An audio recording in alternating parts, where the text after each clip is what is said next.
Hello guys, I'm MD Sapir Hussain and here I'm talking about how can you convince for investment যারা যেসব ইনভেস্টররা আসে তারা খোঁজে ভালো ভালো আইডিয়া, রিস্ক কম প্রফিট বেশি এই টাইপের আইডিয়া তারা খুঁজে বেড়ায়।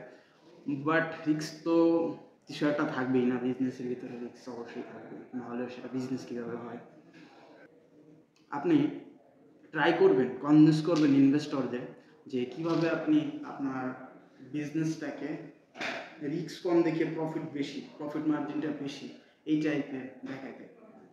সো এখানে মোর ফ্যাক্ট যেটা সেটা তারা চাইবে রেডিমেড বিজনেস, ওকে নট ইট।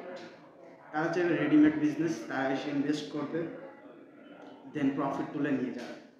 এই টাইপের ইনভেস্টর আপনি বেশি দেখতে পাবেন এসব ইভেন্টে আসলে। দেন আপনার তাদেরকে কনভিন্স করতে হবে আপনার আইডিয়াগুলো যাতে তারা অ্যাকসেপ্ট করে। আপনি তাদেরকে আপনার রেভিনিউ মডেলটা দেখাবেন। সো আপনার রেভিনিউ মডেলটা যদি আপনি দেখাতে পারেন, তারা ইন্টারেস্ট ফিল করবে আপনার আইডিয়ার উপরে। Otherwise there is no option, because they want established business, they want ready-made business. You know, how can you convince them? Please carefully listen to me. যখন আপনি এই ধরনের ইভেন্টে আসবেন, আসার পরে আপনার টার্গেট থাকবে আপনি যাতে ইনভেস্টরদের কনভিন্স করতে পারেন উইথ ফুললি কনফিডেন্ট। আপনার প্রেজেন্টেশনে কনফিডেন্স থাকতে হবে মাস্ট, না হলে সে কনফিডেন্স পাবে কোথা থেকে আপনার প্রজেক্ট হাতে নেওয়া। রাইট? Absolutely right. আপনি আগে কনফিডেন্টলি তাকে আপনার প্রজেক্ট সম্পর্কে জানাবেন,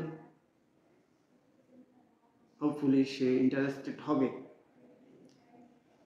60% সে ইন্টারেস্টেড হয়ে যাবে আপনার কনফিডেন্টের উপরেই। So there is no option without confidence.